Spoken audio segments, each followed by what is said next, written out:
Bismillahirrahmanirrahim. Assalamualaikum warahmatullahi wabarakatuh. Alhamdulillah wassalatu wassalamu ala rasulillah. Kembali lagi di channel Ayah Jud. Semoga Allah senantiasa memberikan kesehatan, keselamatan, berkah ilmu dan senantiasa istiqomah di jalan Allah. Amin amin amin ya rabbal alamin. Allahumma amin. Teman-teman, pada kesempatan kali ini kita akan belajar tentang soal P3K. Ini paket 1 terkait tentang sosiokultural. Nah, teman-teman, jadi sebelum kita mulai belajar, mari kita baca doa terlebih dahulu. Bismillahirrahmanirrahim. Allahumma inni as'aluka rizqan thayyiban wa ilman nafi'an wa amalan mutaqabbala. Semoga Allah senantiasa memberikan ilmu yang bermanfaat bagi kita semua. Amin ya Allah. Oke teman-teman, langsung saja kita akan lihat soalnya. Kita akan masuk pada soal yang pertama, yang disebut dengan pembangunan nasional, yaitu A. Pembangunan untuk lebih maju, B. Pembangunan suatu negara, C. Pembangunan menyeluruh, E. Pembangunan yang berbudaya, E. Pembangunan sesuai kemampuan. Nah, teman-teman, ini kira-kira apa jawabannya? Nah, jadi tipe soal untuk sosiokultural, ya teman-teman, ini lebih kepada proses kebudayaan ya. Nah, jadi kebudayaan dan pendidikan. Nah, jadi teman-teman, kenapa di P3K ini lebih condong pertanyaannya ini ke sosiokultural, ya. Jadi nanti insya Allah juga akan saya jelaskan ya. Oke teman-teman, silahkan dijawab apa itu jawaban yang paling tepat. Oke, langsung saja. Jawaban yang paling tepat adalah D. Pembangunan yang berbudaya. Nah, jadi kenapa jawabannya adalah pembangunan yang berbudaya? Karena konsep dari sosiokultural itu merupakan penyandaran tentang betapa pentingnya sebuah pendidikan dilihat dari proses kebudayaan. Nah, jadi ini terkait dengan pembangunan. Jadi pembangunan yang secara nasional ini, ya, penyandarannya ini tentang kebudayaan. Jadi tidak terlepas dari kebudayaan. Jadi pembangunannya ini diterikatkan atau tidak dapat dipisahkan dengan kebudayaan. Nah, jadi pembangunan yang dibangun itu berbudaya. Nah, jadi seperti itu teman-teman. Oke, jelas ya. Jadi jawaban yang paling tepat adalah D. Pembangunan yang berbudaya. Nah, ingat aja teman-teman, kalau bagian sosiokultural itu lebih condong kepada budaya, adat, etik. Nah, jadi gitu ya, diingat aja teman-teman. Kemudian yang kedua, tertib sosial merupakan A. Suatu keadaan masyarakat teratur dan bersifat tetap dan tidak berubah. B. Pola perilaku anggota masyarakat dalam interaksi sosial. C. Norma-norma sosial yang tumbuh dan berkembang dalam kehidupan masyarakat. E. Upaya mematuhi dan menerapkan nilai-nilai dan norma yang berlaku. E. Norma-norma sosial yang tumbuh di sebagian masyarakat. Nah, jadi kira-kira apa jawaban yang tepat? Oke teman-teman, silakan dijawab. Oke, jawaban yang paling tepat adalah D. Upaya mematuhi dan menerapkan nilai-nilai dan norma yang berlaku. Nah, inilah yang dikatakan dengan tertib teman-teman ya, tertib sosial ya. Jadi upaya mematuhi dan menerapkan nilai-nilai dan norma yang berlaku. Nah, jadi jelas ya teman-teman ya. Kenapa enggak jawabannya itu A? Karena keadaan masyarakat teratur, bersifat tetap dan tidak berubah. Nah, jadi yang namanya tertib itu ada aturan ya. Ada aturan, jadi kita harus bisa memenuhi ataupun menerapkan ataupun mematuhi. Nah, itulah yang dikatakan dengan tertib. Nah, jadi jawaban yang tepat adalah D. Upaya mematuhi dan menerapkan nilai-nilai dan norma yang berlaku. Nah, jadi itulah sosialnya teman-teman, sosialitas kita ya. Nah, jadi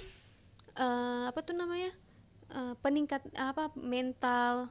Jadi setiap individu itu berasal dari kehidupan sosial atau kelompoknya. Jadi kalau misalnya suatu individu atau masyarakat melaksanakan tertib sosial sesuai dengan kondisi sosial sebagai tempat penyebaran dan pertukaran pengetahuan, keterampilan, ataupun sebagai aturan ataupun norma, ya, melalui interaksi di lingkungan maupun di sekolah, ya, di lingkungan sekitar, di lingkungan sekolah gitu. Semuanya ada tata tertibnya, makanya dibilang itu sebagai tata tertib sosial. Nah, jelas ya teman-teman. Jadi terikat dia teman-teman, maksudnya antara sosiokultural, ya, sosiokultural. Nah, jadi ini berkesinambungan teman-teman. Sosialitasnya masyarakat, kemudian kultural ini lebih condong kepada kebudayaan teman-teman. Makanya kita harus tahu ya, kalau misalnya dalam soal P3K itu muncul tipe soal yang seperti ini. Oke, jelas ya teman-teman. Jadi jawaban yang tepat adalah D. Upaya mematuhi dan menerapkan nilai-nilai dan norma yang berlaku. Oke, kita lihat soal selanjutnya. Kebudayaan nasional Indonesia berlandaskan kepada A. Undang-Undang Nomor 36 Tahun 1999, B. Undang-Undang Nomor 23 Tahun 2002, C. Undang-Undang 1945, Undang-Undang Dasar 1945, D. Pancasila, E. Ketetapan MPR. Nah, teman-teman, ini kira-kira apa jawaban yang paling tepat? Oke. Jawaban yang paling tepat adalah C. Undang-Undang Dasar 1945. Nah, jadi kebudayaan nasional Indonesia landasannya itu di Undang-Undang Dasar. Jadi jelas ya, di Undang-Undang Dasar itulah menjadi landasan daripada kebudayaan nasional. Jelas ya, jadi jawaban yang tepat adalah C. Undang-Undang 1945. Oke, kita lanjut soal nomor 4.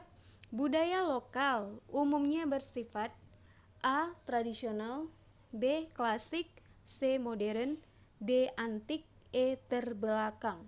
Nah teman-teman, jadi ini kira-kira apa jawaban yang paling tepat?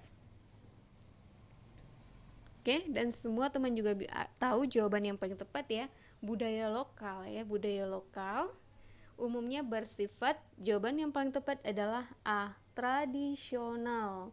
Kenapa? Karena memang inilah budaya lokal, itu lebih tradisinya, itu lebih kental kebudayaannya. Makanya budaya lokal umumnya sifatnya tradisional. Tidak bersifat klasik dan tidak modern, juga tidak antik, namun tradisional dan bahkan turun-temurun hingga saat ini. Jadi jelas ya teman-teman. Perlu diingat sekali lagi, budaya lokal sifatnya tradisional. Oke, kita lanjut soal nomor 5.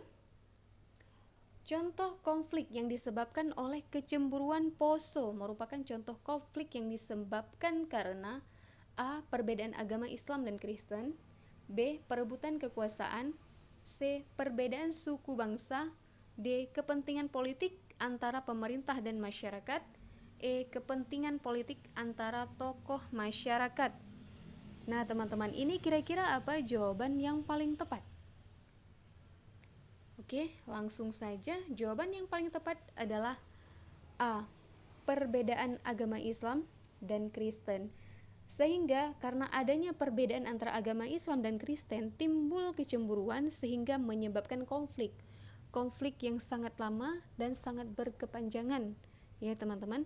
Dan penyebabnya adalah perbedaan agama Islam dan Kristen. Tidak ada yang bisa menerima tradisi, ya, tidak bisa menerima, akhirnya konflik.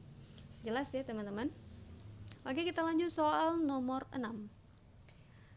Ketika gagal mencapai sesuatu yang saya inginkan, saya A. Mencari dengan seksama siapa yang turut bertanggung jawab terhadap kegagalan saya, B. Mengambil waktu untuk menenangkan diri, C.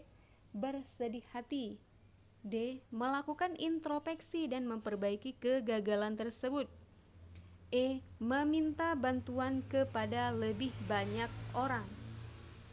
Nah teman-teman, ini apa kira-kira jawaban yang paling tepat?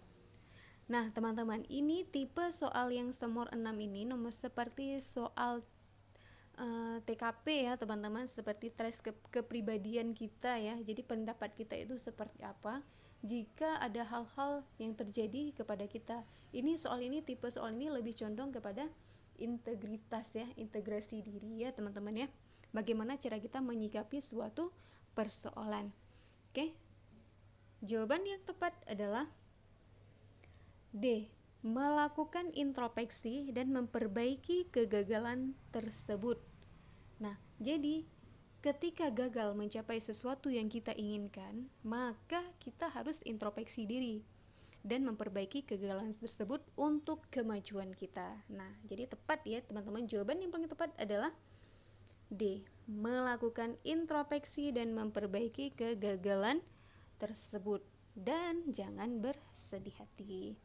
Oke, kita lanjut soal nomor 7. Jika atasan Anda meminta suatu permintaan yang tidak masuk akal, apakah Anda sulit untuk mengatakan tidak? A. Jika tugas tersebut dalam proses hanya bisa diselesaikan sedikit, maka saya tolak. B. Saya akan menerima karena itu perintah atasan. C. Terkadang saya terima, terkadang saya tolak, tergantung bagaimana tugas tersebut dan apakah saya bisa menyelesaikannya. D. Jika tugas tersebut memang tidak bisa dikerjakan, tidak sulit untuk mengatakan tidak. E. Saya akan menolak tegas. Nah teman-teman, ini kira-kira apa jawaban yang paling tepat? Oke teman-teman, langsung saja. Jawaban yang paling tepat adalah D.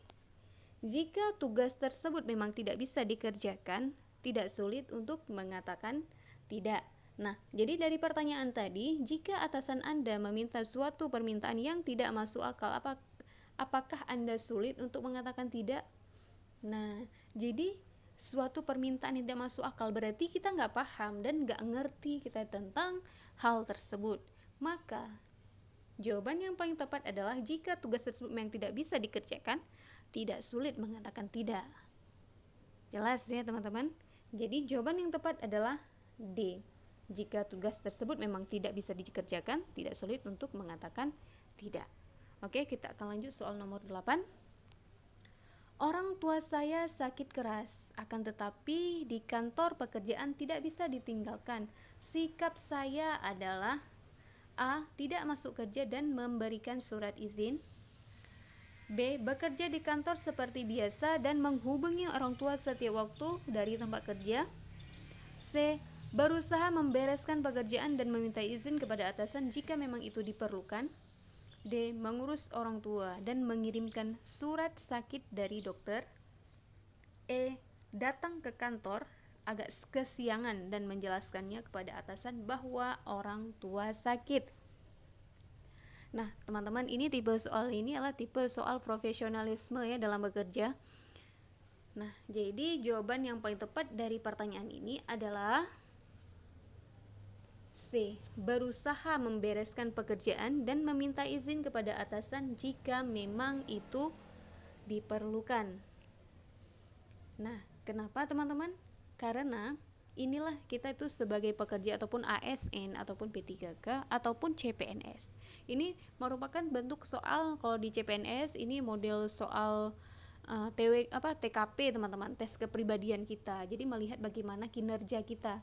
Nah, kita kalau memang ada sesuatu pekerjaan yang memang tidak bisa kita tinggalkan, ya kita selesaikan dulu. Setelah selesai kemudian kita bergegas pulang ke rumah sesuai dengan izin dari atasan. Makanya jawaban yang paling tepat dari soal ini adalah C. Berusaha membereskan pekerjaan dan meminta izin kepada atasan jika memang itu diperlukan. Jadi jelas ya teman-teman, itulah namanya tanggung jawab. Oke, kita akan lanjut soal nomor 9. Pemecahan masalah dengan cara perundingan, yaitu dengan metode A. Akomodasi, B. Kompromi, C. Kolaborasi, D. Kompetisi, E. Remisi. Nah, untuk pertanyaan ini sangat mudah ya teman-teman, ini nggak perlu saya jelaskan secara rinci. Yang namanya itu perundingan, itu bahasa lainnya adalah B. Kompromi. Jelas ya teman-teman, ini jawaban yang tepat adalah B. Kompromi. Jelas. Oke, jadi tidak perlu saya jelaskan panjang lebar. Kita lanjut soal nomor 10, yaitu soal nomor terakhir. yang termasuk unsur-unsur kebudayaan, yaitu A. Peralatan, B. Bahasa dan tarian, C. Bahasa dan kesenian, D. Tempat wisata dan sistem keagamaan, E. Bangunan modern. Nah, teman-teman, ini kira-kira apa jawaban yang paling tepat? Nah, ini tipe soal ini lebih menjurus kepada soal P3K, yaitu tentang sosiokultural ya, terkait tentang kebudayaan. Jadi ini kira-kira apa jawaban yang tepat? Oke, jawaban yang tepat adalah C. Bahasa dan kesenian. Nah, karena inilah yang menjadi unsur-unsur dari kebudayaan. Jadi di kebudayaan di Jawa ya, kebudayaan di Sumatera ya, di setiap wilayah itu mempunyai budaya yang berbeda, tidak sama. Nah, baik itu tariannya itu dalam suatu wilayah itu nggak sama, tariannya pasti berbeda. Bahasanya juga berbeda, ada yang bahasa Melayu, ada yang bahasa Jawa, ada yang bahasa Sunda, ada yang bahasa Aceh. Nah, kemudian tariannya begitu juga, itu berbeda, jadi nggak sama ya teman-teman. Nah, kalau misalnya maaf ya, saya ini kesalahan dalam penyampaian. Nah, kalau misalnya peralatan ya, ini seperti yang nomor A, peralatan ini sama semua ya. Kemudian kalau bahasa dan tarian itu semuanya ada ya. Kemudian kalau bahasa dan kesenian ini lebih kepada sifatnya ini menyeluruh ya. Ini kalau tarian ini sifatnya ke khusus bahasa dan tarian. Bahasa emang udah jelas ya, setiap wilayah itu mempunyai unsur bahasa kebudayaan yang berbeda. Kemudian kalau tarian ini masuk ke kesenian. Jadi kalau misalnya kesenian ini sudah ada tarian di dalamnya. Jadi kesenian ini sifatnya umum, sedangkan tarian itu sifatnya khusus. Makanya jawaban yang paling tepat dari pertanyaan ini adalah bahasa dan kesenian. Nah, walaupun setiap kebudayaan itu mempunyai tarian yang berbeda, namun ini kekhususannya teman-teman. Tapi kalau keumumannya ini adalah kesenian. Jadi baik itu dalam seni tari, seni musik ya, seni rupa, itu berbeda setiap wilayah yang ada. Nah, kalau kita lihat tempat wisata dan sistem keagamaannya ini enggak condong ke kebudayaan ya teman-teman ya. Kemudian bangunan modern itu bukan budaya ya teman-teman ya. Bangunannya modern, berarti mana ada lagi budaya lagi. Yang namanya kebudayaan itu kan sifatnya tradisional, apalagi kebudayaan lokal, budaya ya, budaya menjadi seperti itulah teman-teman ya. Jadi jelas ya teman-teman, jadi yang menjadi unsur dari kebudayaan yaitu bahasa dan kesenian. Jadi jawaban yang tepat adalah C. Oke teman-teman, jelas ya. Oke, syukran, jazakumullahu khairan katsir. Semoga contoh-contoh soal ini bermanfaat bagi kita semua. Apabila ada kesalahan dalam penyampaian ataupun menjawab soal ataupun menyampaikan materi soal, itu semata-mata datangnya dari kesalahan saya. Dan apabila yang ada bisa diambil manfaatnya, alhamdulillah silahkan diambil manfaatnya. Oke teman-teman, ikutin terus channel ini dengan cara subscribe, like, dan aktifkan tombol loncengnya untuk bisa terus mengikuti channel ini. Oke teman-teman, sampai di sini dulu. Insya Allah akan ada video selanjutnya terkait tentang soal-soal P3K maupun soal-soal CPNS yang insya Allah akan saya update di channel ini. Oke teman-teman, sampai di sini dulu. Saya akhiri, wabillahi taufiq wal hidayah. Wassalamualaikum warahmatullahi wabarakatuh.